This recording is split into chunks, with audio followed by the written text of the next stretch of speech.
ದಸರಾ ಹೊಸ್ತಿಲಲ್ಲಿದ್ದೀವಿ.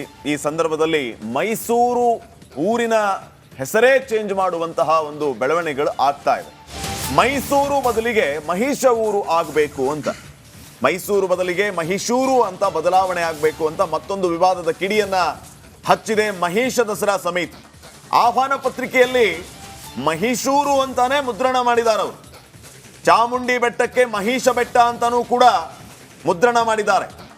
ಆಹ್ವಾನ ಪತ್ರಿಕೆಯನ್ನ ಈ ರೀತಿ ಮಹಿಷ ದಸರಾ ಸಮಿತಿ ಮುದ್ರಿಸಿರೋದು ಇದೇ ತಿಂಗಳು 29ನೇ ತಾರೀಕು ನಡೆಸಲು ಉದ್ದೇಶಿಸಿ ಮಹಿಷ ದಸರಾ ಸಮಿತಿ ನಿರ್ಧಾರ ಮಾಡಿದೆ. ಈಗಾಗಲೇ ಸಾಕಷ್ಟು ವಿವಾದಕ್ಕೆ ಮಹಿಷ ದಸರಾ ಕಾರಣ ಆಗಿದೆ. ಚಾಮುಂಡಿ ಬೆಟ್ಟ ಚಲೋ ಮಾಡುವುದಾಗಿ ಪ್ರತಾಪ್ ಸಿಂಹ ಅವರು ಕೂಡ ಹೇಳಿದ್ದಾರೆ. ಮಹಿಷ ದಸರಾ ಹೆಸರಲ್ಲಿ ಈಗಾಗಲೇ ಸಂಘರ್ಷ ಮೊದಲಿನಿಂದನೂ ಕೂಡ ಶುರುವಾಗಿದೆ.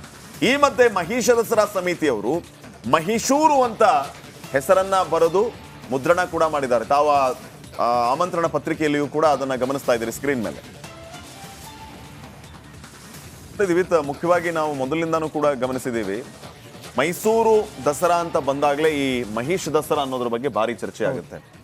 ಮೂಲ ಮೈಸೂರಿನಲ್ಲಿ ಈ ವಿಚಾರ ಭಾರಿ ಚರ್ಚೆ ಆಗುವಾಗ ಇಲ್ಲಿ ದ್ವಂದ್ವ ಯಾವ ರೀತಿ ಅಂತಂದ್ರೆ, ಮಹಿಷ ದಸರಾ ಯಾಕೆ ಮಾಡಬೇಕು ಅನ್ನುವಂಥದ್ದು ಒಂದು ಕಡೆ ಆದ್ರೆ, ಮಹಿಷ ದಸರಾ ಯಾಕೆ ಮಾಡಬಾರದು ಅನ್ನೋ ವಾದ ಮತ್ತೊಂದು ಕಡೆ. ಮೈಸೂರು ದಸರಾಗೆ ಮತ್ತು ಮೈಸೂರಿಗೆ ಒಂದು ಭವ್ಯ, ಒಂದು ಶ್ರೀಮಂತವಾದಂತಹ ಇತಿಹಾಸ ಇದೆ.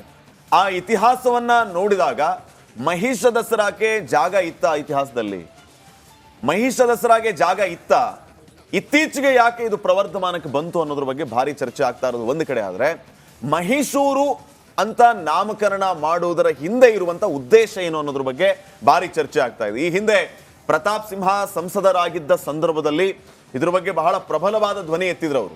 ಉದ್ದೇಶಪೂರ್ವಕವಾಗಿ ನಮ್ಮ ಶ್ರೀಮಂತ ಸಾಂಸ್ಕೃತಿಕ ಪರಂಪರೆಯ ಧಕ್ಕೆ ತರೋದಕ್ಕಾಗಿಯೇ ನೀವು ಈ ರೀತಿ ಮಾಡ್ತಾ ಇದ್ದೀರಿ, ಇದನ್ನ ಮಾಡೋದಕ್ಕೆ ನಾವು ಯಾವುದೇ ಕಾರಣಕ್ಕೂ ಬಿಡೋದಿಲ್ಲ ಅನ್ನುವಂತಹ ಒಂದು ಒಕ್ಕೋರಲ ಧ್ವನಿ ಮೈಸೂರಿನಲ್ಲಿ ಕೇಳಿ ಬಂತು. ಆದ್ರೆ ನಾವು ಮಹಿಷ ದಸರಾ ಮಾಡಿಯೇ ಮಾಡ್ತೀವಿ, ಮೈಸೂರಿನಲ್ಲಿ ಚಾಮುಂಡಿ ತಾಯಿ ಎಷ್ಟು ಪ್ರಖ್ಯಾತಳೋ ಅಷ್ಟೇ ಪ್ರಖ್ಯಾತತೆಯ ಸ್ಥಾನ ಮಹಿಷನಿಗೂ ಕೂಡ ದಕ್ಕುತ್ತೆ ಅನ್ನುವಂತಹ ವಾದವನ್ನ ಈ ಮಹಿಷ ದಸರಾ ಸಮಿತಿಯವರು ಮಾಡ್ತಿದ್ದಾರೆ. ಆಮೇಲೆ ಇವರು ಈ ಒಂದು ಕಾರ್ಯಕ್ರಮದ ಅಥವಾ ಈ ಹಬ್ಬದ ಆಯೋಜಕರಿದಾರಲ್ಲ, ಇವ್ರು ಹೇಳುವಂಥದ್ದು, ನಾವು ಸುಮಾರು 100 ವರ್ಷಗಳಿಂದ ಕೂಡ, ಶತಮಾನಗಳಿಂದ ಕೂಡ ಈ ಒಂದು ಹಬ್ಬ ಆಚರಣೆ ಆಗ್ತಾ ಇದೆ ಅಂತ ಅವರ ವಾದ. ಅಂದರೆ ಕ್ರಿಸ್ತಪೂರ್ವ 3ನೇ ಶತಮಾನದಲ್ಲಿ ಇದ್ದಂಥ ಇವರು ರಾಜರು ಅಂತ ಹೇಳಲಾಗುತ್ತೆ, ಆದರೆ ಅಸುರರು ಅಂತ ಹೇಳಿ ವಾದ ಮಾಡ್ತಾರೆ. ಮಹಿಷಾಸುರರು ಸುಮಾರು ಮಹಿಷಾ ಮಂಡಲದಿಂದ ಹಿಡಿದು ವಿಂಧ್ಯ ಪರ್ವತದವರೆಗೂ ಕೂಡ ಇವರ ಆಳ್ವಿಕೆ ಇತ್ತು. ಆದರೆ ಇವರು ರಾಜರಲ್ಲ, ಇವರು ಅಸುರರು ಅನ್ನುವಂಥದ್ದು ಬಿಜೆಪಿ ವಾದ. ಮಹಿಷ ಮರ್ದನ ಮಾಡಿದ್ದಕ್ಕೆ ಮೈಸೂರು ಅನ್ನೋ ಹೆಸರು ಬಂತು ಅನ್ನೋದೇ ಮುಖ್ಯವಾದಂತಹ ವಿಚಾರ ಇಲ್ಲಿ. ಸೊ ಹಾಗಾಗಿ ಇಲ್ಲಿ ಅಂದ್ರೆ ದೇವಾನುದೇವತೆಗಳ ವಿರುದ್ಧ ಯುದ್ಧ ಮಾಡ್ತಿದ್ರಂತೆ ಇವರು. ದೇವತೆಗಳನ್ನು ಇಂದ್ರನಂತ ದೇವರನ್ನು ಕೂಡ ಇವರು ಸೋಲಿಸಿದ್ರು ಅನ್ನುವಂಥ ಮಾತುಗಳು ಕೂಡ ಇದೆ. ಸೊ ಹಾಗಾಗಿ ಅದನ್ನು ಅವರು ವಾದ ಮಾಡ್ಕೋತಾ ಇದ್ದಾರೆ.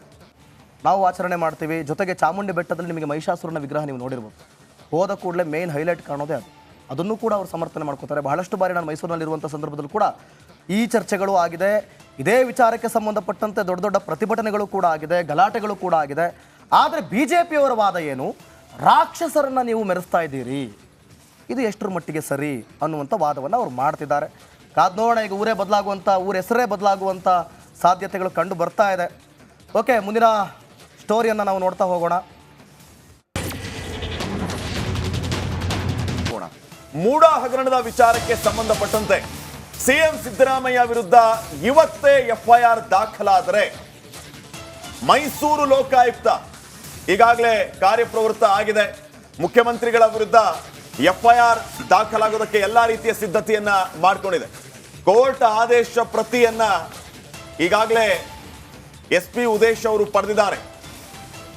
ಬೆಳಿಗ್ಗೆ 10:30ಕ್ಕೆ ಲೋಕಾಯುಕ್ತ ಪೊಲೀಸರು ಎಫ್ಐಆರ್ ಅನ್ನ ದಾಖಲಿಸಲಿಕ್ಕಿದ್ದಾರೆ. ಸಿಎಂ ಸಿದ್ದರಾಮಯ್ಯ ಅವರ ಪತ್ನಿ ಪಾರ್ವತಿ ಬಾಮೈದನ ಮೇಲೆ ದೂರು ಕೂಡ ಈಗಾಗಲೇ ದಾಖಲಾಗಿರೋದು. ಆ ದೂರಿನ ಅನ್ವಯ ಈಗಾಗಲೇ ಅನುಮತಿ ಕೂಡ ಸಿಕ್ಕಿದೆ. ಎಫ್ಐಆರ್ ದಾಖಲಾಗಿ 3 ತಿಂಗಳೊಳಗೇನೆ ತನಿಖಾ ವರದಿಯನ್ನು ನೀಡುವೆ. 14 ಸೈಟ್ ವಿಚಾರದಲ್ಲಿ ಸಿಎಂ ಪ್ರಭಾವದ ಬಗ್ಗೆ ಖಾಕಿ ತನಿಖೆಯನ್ನ ನಡೆಸಲಿಕ್ಕಿದೆ. ಮುಖ್ಯಮಂತ್ರಿಗಳು ಅಧಿಕಾರ ದುರ್ಬಳಕೆ ಮಾಡಿಕೊಂಡು 14 ಸೈಟ್ಗಳನ್ನು ತೆಗೆದುಕೊಂಡ್ರು. ಪರ್ಯಾಯ ನಿವೇಶನದಲ್ಲಿ ಗೋಲ್ಮಾಲ್ ಆಗಿದೆ. ಈ ಎಲ್ಲಾ ವಿಚಾರಗಳ ಬಗ್ಗೆ ಈ ಮೂಡ ಹಗರಣದಲ್ಲಿ ಭಾರಿ ಚರ್ಚೆ ಆಗ್ತಾ ಇದೆ.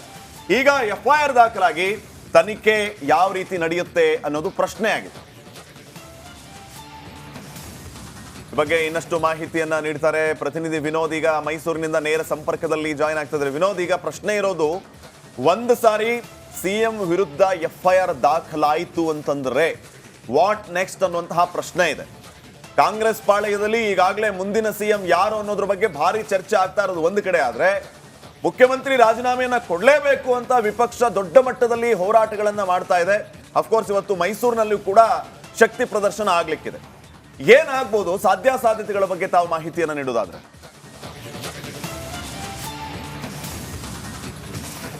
ಈಗಾಗಲೇ ಏನು ಲೋಕಾಯುಕ್ತ ಏನು ಮೈಸೂರು ಲೋಕಾಯುಕ್ತ SP ಅವರು ಈಗಾಗಲೇ ಏನು ಆ ಕೋರ್ಟ್ ಸರ್ಟಿಫೈಡ್ ಕಾಪಿಯನ್ನು ತೆಗೆದುಕೊಂಡು ಬಂದಿದ್ದಾರೆ. ರಾತ್ರಿ ಮೈಸೂರು ತಲುಪಿರುವಂತಹ ಲೋಕಾಯುಕ್ತ SP ಅವರು ಇವತ್ತು ಬೆಳಿಗ್ಗೆ 10 ಗಂಟೆ ಸುಮಾರಿಗೆ ಒಂದು FIR ದಾಖಲಿಸುವಂತಹ ಸಾಧ್ಯತೆ ಇರುವಂಥದ್ದು. ಈಗಾಗಲೇ ಕೋರ್ಟ್ನ ಸೂಚನೆ ಮೇರೆಗೆ A1 ಆರೋಪಿಗೆ ಸಿದ್ದರಾಮಯ್ಯ ಆಗ್ತಾರೆ, A2 ಆಗಿ ಪಾರ್ವತಿ ಅವರು ಆಗ್ತಾರೆ, A3 ಆಗಿ ಜಮೀಲೆಲ್ಲ ಕೊಟ್ಟಂತಹ ದೇವರಾಜ್ ಅವರು ಆಗ್ತಾರೆ, A4 ಆಗಿ ಏನು ಮಲ್ಲಿಕಾರ್ಜುನ ಸ್ವಾಮಿ ಅಂದರೆ ಸಿದ್ದರಾಮಯ್ಯನವರ ಬಾಬಾಯಿದವರು A4 ಆರೋಪಿ ಆಗ್ತಾರೆ. ಇದಾದ ಬಳಿಕ FIR ಆದ ನಂತರದಲ್ಲಿ ಒಂದಷ್ಟು ಸವಾಲುಗಳು ಕೂಡ ಈಗಾಗಲೇ ಲೋಕಾಯುಕ್ತರ ಮುಂದೆ ಕೂಡ ಇರುವಂಥದ್ದು. ಯಾಕಂತಂದರೆ ಸಿದ್ದರಾಮಯ್ಯನವರ ವಿಚಾರಣೆ ಕರೆಸಬೇಕಾ ಅಥವಾ ಬೇರೆ ಇನ್ನಿತರ ಆರೋಪಿಗಳಿದ್ದಾರೆ ಅವರನ್ನ ಮೊದಲು ವಿಚಾರಣೆ ನಡೆಸಿ ತದನಂತರದಲ್ಲಿ ಸಿದ್ದರಾಮಯ್ಯ ಕರೆಸಬೇಕಾಗಿರುವಂತಹ ಒಂದಷ್ಟು ಚರ್ಚೆಗಳಿರ್ಬೋದು. ಸಾಕಷ್ಟು ಯಾವ ರೀತಿಯಾದಂತಹ ಪ್ರಿಪರೇಷನ್ ಮಾಡ್ಕೊಳ್ಬೇಕು ಅಂತೇಳಿ ಈಗಾಗಲೇ ಲೋಕಾಯುಕ್ತ ಪೊಲೀಸರು ಮಾಡ್ಕೊಳ್ತಾ ಇರುವಂಥದ್ದು.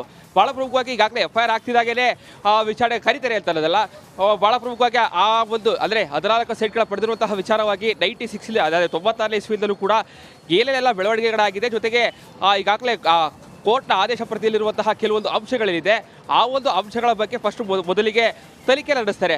ಇದಾದ ಬಳಿಕದಲ್ಲಿ ಒಂದಷ್ಟು ಅಂದರೆ ಅವ್ರಿಗೆ ಡೌಟ್ಫುಲ್ ಯಾವ್ದು ಬರುತ್ತೆ ಅದೆಲ್ಲವನ್ನು ಕೂಡ ಈ ಆರೋಪಿಗಳು 4 ಜನ ಏನಿದ್ದಾರೆ ಸಿದ್ದರಾಮಯ್ಯ ಸೇರಿದ 4 ವಿರುದ್ಧವೂ ಕೂಡ ಈಗಾಗಲೇ ದಾಖಲಾಗುವಂಥ FIR ಏನಿದೆ. ತದನಂತರದಲ್ಲಿ ಅವರೆಲ್ಲ ಕರೆಸಿ ಯಾವ ರೀತಿಯಾದಂತಹ ಮಾಹಿತಿಗಳನ್ನ ಪಡ್ಕೊಳ್ಬೇಕು ಅನ್ನೋದಕ್ಕೆ ಸಿದ್ಧತೆಗಳನ್ನ ಮಾಡ್ಕೊಳ್ತಾ ಇರುವಂಥದ್ದು. ಈಗಾಗಲೇ ಇವತ್ತು ಬಹುತೇಕ 19ರ ನಂತರದಲ್ಲಿ FIR ದಾಖಲಾಗುತ್ತೆ. ತದನಂತರದಲ್ಲಿ ಮೊದಲಿಗೆ ಅವರು ಯಾರ್ಯಾರಿಗೆ ಯಾವ್ಯಾವ ಕ್ವಶನ್ಸ್ ಎಲ್ಲ ಕೇಳಬೇಕು ಅಂತೇಳಿ ಒಂದು ಪ್ರಶ್ನೆಗಳನ್ನು ಸಿದ್ಧಪಡಿಸ್ಕೊಳ್ಬೇಕಾಗತ್ತೆ. ಯಾಕಂದರೆ ಸಿದ್ದರಾಮಯ್ಯವರ ಪ್ರಭಾವ ಯಾವ ರೀತಿಯಾಗಿರುತ್ತೆ, ಅವರು ಯಾವೆಲ್ಲ ಸಂದರ್ಭದಲ್ಲಿ ಈ 14 ಸೈಟ್ಗಳ ಪಡೆಯುವ ವಿಚಾರದಲ್ಲಿ ಸಾಕಷ್ಟು ಪ್ರಭಾವ ಬೀರಿದ್ದಾರೆ, ಜೊತೆಗೆ ಮಲ್ಲಿಕಾರ್ಜುನ ಸ್ವಾಮಿಯವರ ಪಾತ್ರ ಏನು, ಅವರ ಸಿದ್ದರಾಮಯ್ಯವರ ಪತ್ನಿಯ ಪಾರ್ವತಿ ಅವರ ಪಾತ್ರ ಏನು, ಇದೆಲ್ಲದರ ಬಗ್ಗೆ ಸಾಕಷ್ಟು ಕೂಲಂಕುಷವಾಗಿ ಒಂದಷ್ಟು ಪ್ರಶ್ನೆಗಳೆಲ್ಲ ಸಿದ್ಧಪಡಿಸ್ಕೊಳ್ಬೇಕಾಗತ್ತೆ. ಕೆಲವೊಂದಷ್ಟು ಡೌಟ್ಫುಲ್ಗಳು ಏನೇನು ಬರುತ್ತೆ. ತದನಂತರದಲ್ಲಿ ಮೊದಲಿಗೆ ನೋಟಿಸನ್ನು ಕೊಡ್ತಾರೆ. ನೋಟಿಸನ್ನು ಕೊಟ್ಟ ನಂತರದಲ್ಲಿ ಅವರನ್ನು ವಿಚಾರಣೆಗೆ ಕರೆದು ಒಂದಷ್ಟು ಮಾಹಿತಿಗಳನ್ನ ಪಡ್ಕೊಳ್ತಾ ಇರುವಂಥದ್ದು. ಈಗ ಸಿಗ್ತಾ ಇರುವಂತಹ ಮಾಹಿತಿಗಳ ಪ್ರಕಾರವಾಗಿಯೇ ಅಂದರೆ ನಿನ್ನೆ ಇಡೀ ದಿನ ಒಂದು ಪ್ರತಿಯನ್ನು ತರೋದಕ್ಕೆ ಒಂದು ಇಡೀ ದಿನ ಸಾಕಷ್ಟು ಒಂದು ಹೈಡ್ರಾಮಾಗಳು ಮೈಸೂರಿನ ಲೋಕಾಯುಕ್ತ ಕಚೇರಿ ಮುಂದೆ ನಡೆದಿತ್ತು. ಸೊ ಹೀಗಾಗಿ ಎಲ್ಲ ಒಂದು ಕಡೆ ವಿಳಂಬ ನೀತಿ ಅನುಸರಿಸುವ ಮೂಲಕವಾಗಿ ಸಿದ್ದರಾಮಯ್ಯವರು ಕೂಡ ಈಗಾಗಲೇ ಇವತ್ತು ಹೈಕೋರ್ಟ್ಗೆ ರಿಟ್ ಪಿಟಿಷನ್ ಸಲ್ಲಿಸ್ತಾರೆ ಈ ಒಂದು ತನಿಖೆಗೆ ಸ್ಟೇ ಆರ್ಡರ್ ಕೊಡಬೇಕು ಅಂತೇಳಿ. ಸೊ ಹೀಗಾಗಿ ಅಲ್ಲಿ ಬರುವಂತಹ ತೀರ್ಪು ಕೂಡ ಸಾಕಷ್ಟು ಕುತೂಹಲ ಮೂಡಿಸುತ್ತೆ. ಎಲ್ಲ ಒಂದು ಕಡೆ ಇವತ್ತು ಒಂದು ವೇಳೆ FIR ದಾಖಲಾಗ್ಬಿಟ್ರೆ ನೆಕ್ಸ್ಟ್ ಪ್ರೊಸೀಜರ್ ಅಂತಂದರೆ ಕೋರ್ಟ್ಗೆ ಹೋಗೋ ಸಂದರ್ಭದಲ್ಲೂ ಕೂಡ FIRಗೆ ಸ್ಟೇ ಎಲ್ಲ ಕೊಡೋದಕ್ಕೆ ಸಾಧ್ಯ ಆಗೋದಿಲ್ಲ. ಸೊ ಹೀಗಾಗಿ ಇವತ್ತು ಬಹಳ ಕುತೂಹಲ ಮೂಡಿಸ್ತಾ ಇದೆ. ಇವತ್ತು CM ಸಿದ್ದರಾಮಯ್ಯ ಕೂಡ ಇವತ್ತಿನಿಂದ 3 ದಿನಗಳ ಕಾಲ ಮೈಸೂರಿಗೆ ಬರ್ತಾ ಇದ್ದಾರೆ. ಸೊ ಹೀಗಾಗಿ ಸಾಕಷ್ಟು ರಾಜಕೀಯ ಬೆಳವಣಿಗೆ ಮತ್ತೆ ಸಂಪರ್ಕ ಮಾಡುವಂಥ ಪ್ರಯತ್ನವನ್ನು ನಾವು ಮಾಡ್ತೀನಿ. ಸೊ ಬಹಳ ಪ್ರಮುಖವಾಗಿ ನೋಡಿ, ಸಿದ್ದರಾಮಯ್ಯನವರಿಗೆ ಒಂದು ರೀತಿಯಲ್ಲಿ ಟೆನ್ಷನ್ ಇತ್ತು, ಆದರೆ ಯಾಕೋ ಇಲ್ಲ ಅಂತ ಅನಿಸ್ತಾ ಇದೆ ಈ ಬೆಳವಣಿಗೆ.